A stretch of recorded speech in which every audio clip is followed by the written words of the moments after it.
Memory of 90s R&B. That song woke me up from a dead fucking sleep. I don't know what that means. Keith Sweat, I'm telling you, that's a bad singer. It's kind of sad that our R&B music on the black folk side has really subsided into another realm, so to speak. Universe. Yeah, you know, and it's now it's starting to regenerate, and it's coming out of the church. Let's talk about that. It's coming out of Let's the church. talk about what has happened to R&B today. Where was the break in the link from the 90s, from the 2000s to now? What happened to R&B? What do you think happened that it is so almost non-existent? Or it exists. It exists, yeah. but it's not where it has been, let's say, from the 70s, the 80s, the 90s. And became more hip-hop influenced. Yep. Then, like I said, like 2002, 2003, it kind of went to this dance hall side for a moment, where people like Sean Paul really gained the mainstream momentum suddenly. I mean, they're all people who have been around for ages. Right. But then they suddenly surfaced to the whole world. And then it became this kind of reggaeton thing. And then around like 2005, 6, suddenly the EDM influence took everything over. And maybe I'm wrong, but when we're talking about the biggest influencers and the biggest hits and the producers who kind of changed the game, I'm sorry, Tim, but I blame you. And I don't know if it's a bad thing, but you know that after they did Sexy Back, everything kind of changed. Yeah, there was a change. I think you're right about 2005, because for me, like the biggest thing was Usher's Yeah. Right. And Usher is what we would all call like a modern day R&B singer. Yes. And he has that link from the past, and he brought stuff into the future, and it is cool. It was cool until it started being too too non-R&B for me. Because but Confessions he was following the money. Confessions was probably the last huge R&B album. Yes. Like we're talking mainstream. Right, yes. Which went like 20 million all around the world. And even though the opening single was not R&B, it was like crunk, whatever it was. But the rest of the album was very much R&B. Yes. So in my opinion, like that 2004 Confessions was like the last of its kind. And then after that Timberlake album, where they already went kind of that EDM with that one song, it was still an R&B album. Again, but it was that one in my song. opinion. But that one song totally switched what was going on in the pop So it changed and R&B the scene. game. Yeah, that's what I'm saying. Like, sorry, Tim, and thank you, Tim, because he's been doing that, all the time. He makes me like a lot of music today, because what he brought that R&B back to me, and he made me more even like when I'm listening to various artists in the business, today. And But he brings back that 90s, vibe, R&B, and it's just so fun. And every time I listen to him, like right now, one of my favorites right now is Versace on the floor. Yeah. It's And you know what? And for me, what it is, he has that 90s voice, and he has that old school mentality. But he brings raps back. in the modern day. And he raps it in a little modern day coat. So he brings all the He's a talented perceived. musician. Yeah. I mean, listen, we don't have Michael anymore, we don't have Prince anymore. Right. But if we're talking this old round entertainer thing, But we have the Jonas Brothers. this but do not, you're throwing me off. Jonas Brothers. I'm just now finding out how good he is. Childish Gambino. Yeah. No, because The Donald the Donald. Gleeson. Because I like Donald Glover. I like him as an actor. I like him as a comedian. I thought like all the shit that I looked at the first season of Atlanta. I was like, this is some next level shit. There's some haters out there too. Oh, I know there's haters out there. I read about but that. they can't hate on what he's done in the studio. I like his rapping actually. It's different. It's different from what the other motherfuckers do. Yeah, And it's like It's a delivery. logical, and it's a delivery. He has a good delivery, and he can freestyle. He can spit. He's got lyrics. Yeah. Actual lyrics. But this last album that he did, I'm like, okay, so you're gonna be. I didn't know he was supposed to be an R&B singer now. Yeah. I didn't know that. What is it? Redbone. I did not know that was him. I've been listening to that fucking song at the studio with dancers dancing to it for like a half a year, and I'm like, I like this song. And I got the girls, they're putting like stuff together with it and everything. And then I just found out like just recently that's him actually singing it. Right. And I'm like, okay, that was different. So I had to listen to the rest of the album. And then I listened to his version of what's the Tamia song? As soon as So Into You. yeah, I'm So Into You. He did it live. He fucked it up. I was looking at it, I was like, wait, this the same dude? Okay, so he's a rapper and he's an R&B singer. And I mean a good R&B singer. And I mean creative. Right. Bringing that vibe back. And that's what I want to see now. I don't want to see. I can't even name who the so-called R&B singers are today. Who does the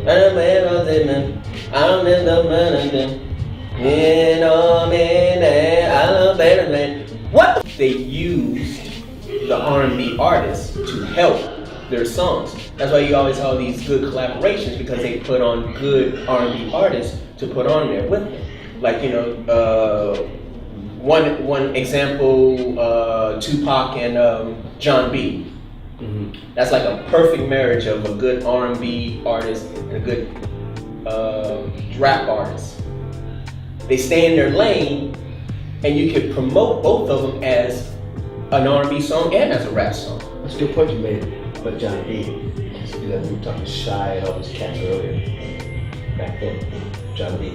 He's one of the white guys that didn't. Yeah, you forget about him. You forget about him, and he was excellent. He was a Yes. great artist. Yes. Yes. Okay. And see, and that's what I'm And talking we about. have to thank Babyface for him. Maybe for him. Yes, Exactly. There you go. Right there. I told you. Exactly.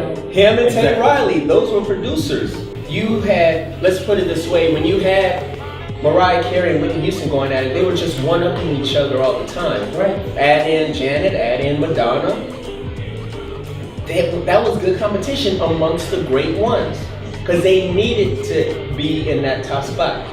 Look how many R&B groups we had in the 90s. Can't count. You can't count. I can count 10 right now, just off of just the top of my head, and there's like 20 more out there that I would have to like look up again. Yeah. Google. Yeah, you have to Google it, and because they wanted to be that number one. They saw They saw Boyz II Men, and they saw Color Me Bad at the beginning of the 90s, and they were like, I got to get there. And that's what they were doing. And they saw the group. Candy Girls. Well, yeah, and they saw New Edition, and they were like, that's who they wanted to be. Okay, so I'm gonna ask everyone a question and a couple of questions. So what I want from you guys is give me a modern day R&B artist that the people should listen to, and give me one artist from the 90s that they should listen to if they haven't heard of them before. I suggest, and James knows this, obviously you do too, but look up Tevin Campbell. Bam! Bam! Bam! That's Because like okay. since that dude was a little kid, just check out his stuff and you decide. I want to name a group. They weren't around long enough, unfortunately. So they actually have like, I think it was just one album. But because of the connection with Boyz II Men, the group is called As Yet. Oh, dude. What the? You better say that shit. Mark Nelson was the dude who was actually the fifth member of Boyz II Men. He left right before Boyz II Men took off. Right. Went solo, then decided that he still wants to be in a group, created As Yet. And As Yet was... As of today, they're still not big. You know? That's actually, when you mentioned Shy in the conversation with Boyz II Men, they're there.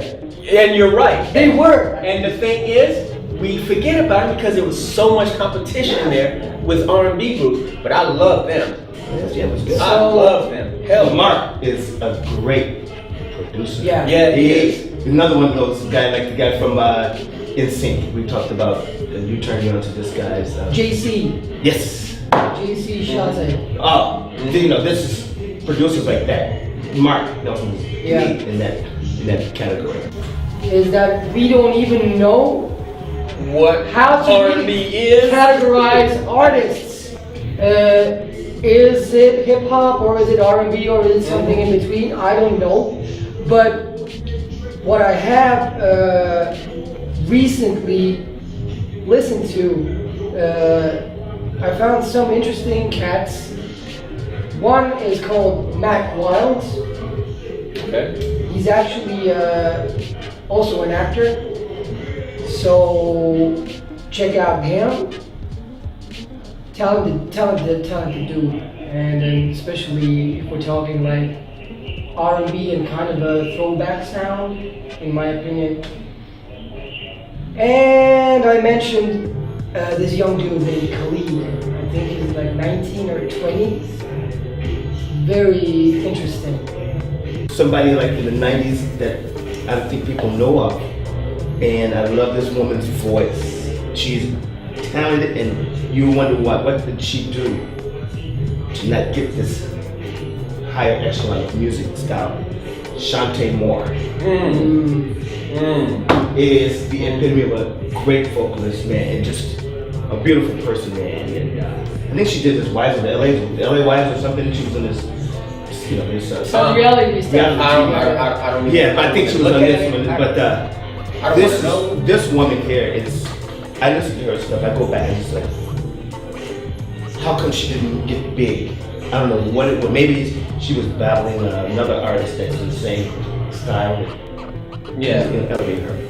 And she married the one guy and then they divorced. A big, well-known guy in business. But Shantae Moore. Yeah. The golden voice. To me, the best voice in the business. That's a great pick. The best voice in the business. That's a great pick there. There's so much. You said As Yet. That would have been one that I would have picked. You can pick it? No, I know I can pick it, but there's so many out there that's like honestly, I would say Shy. First of all, please go out and check out Shy. Their music is so on point that you'll have this feeling about you when you hear it. It kind of lifts you up. Same as Boyz II Men, but it still has a different feel. Their sound is a little more haunting and almost dark, but still very light, and it's beautiful. Shy is someone that you should definitely check out from the 90s. So For Real. Also, So For Real is a good one, yeah. Young group, you know, they were trying to make them the new Jackson 5 and stuff. But yeah, they had great vocals too. As far as, let me see, solo artists, man, again, that is tough. Yeah. Jesse Powell,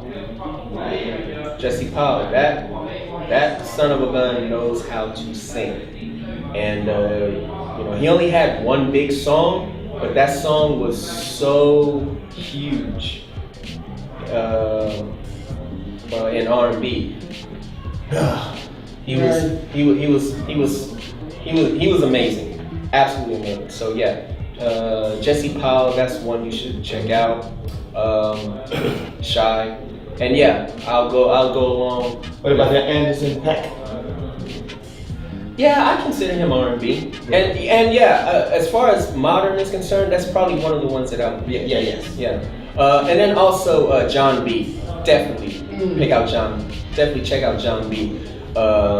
His stuff that he did with Babyface, and even after that, yes, I'll go with Anderson .Paak, because that's the only brother that I hear doing the good mixture of hip hop and R&B. But you know he's an R&B cat. You can hear it. And same thing, like playing instruments. And he's a musician. He's a full-out musician. And then the other person that I'm gonna pick is Joey Gallen.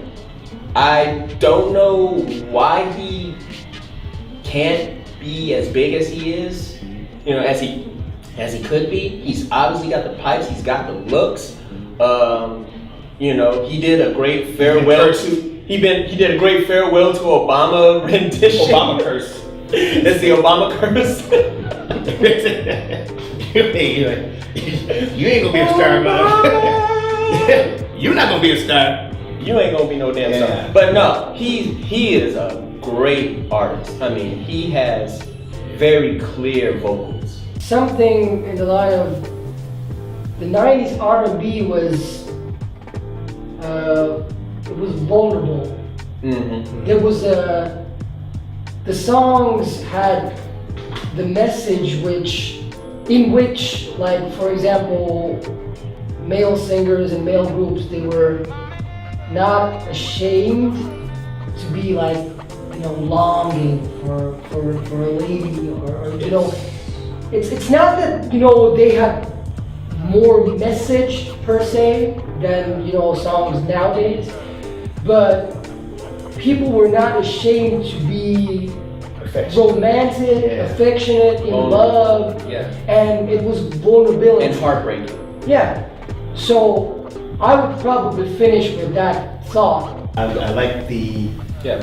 I asked the artist here 4 or 5 years ago, female artist, and I said, what I like in R&B, I like to sing specifically songs in R&B, a ballad. I want it to be something about me singing to a woman, romantic side. She said she would love that, to hear it from even the locals, musicians here. But you don't find it too much. She said they have great stories.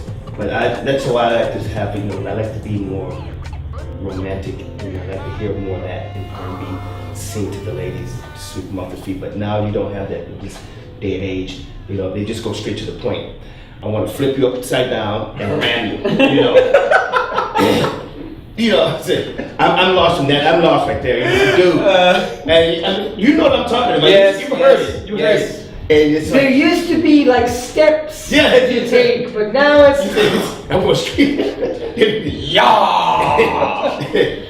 Don't pass go. Don't go, you know. Don't go, you know. And go straight to that. And so I'm with you 100% on that. That I like to hear music ballads that's gonna relate to two people coming together, and not too much what I'm hearing nowadays. We need ballads with some love for the women, right? We need balance. We need balance to make the women feel good about being a woman. Yes.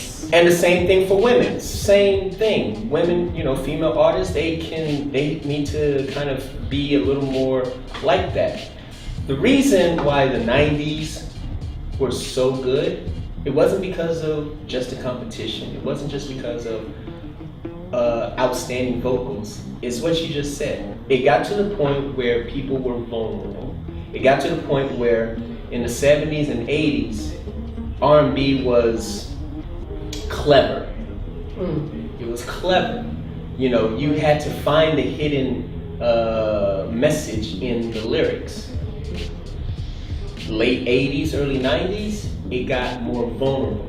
Maybe, you know, you could almost say it was straightforward, but it was straightforward in a way where it said, this is what I feel. This is how I feel when I see you. This is how I feel when I think about you. This is how I feel when I don't have you. It was vulnerable. That's why Boyz II Men was so popular, because they were the most vulnerable group out there. That's why they were number one, because they put everything on the table.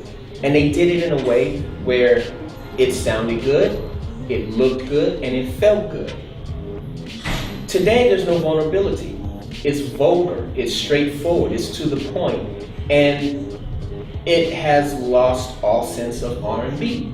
I mean, because you think about it, what is R&B? It's rhythm and blues. Rhythm and blues. And you got neither one of them in the R&B music. You don't have the blues anymore. You barely have a rhythm. So I think in order to reinvent and revigorate R&B, we need people to get back to either being vulnerable or at least clever. One of the biggest female singers, which we forgot to mention in the 90s, was Mary J. Blige. Yeah.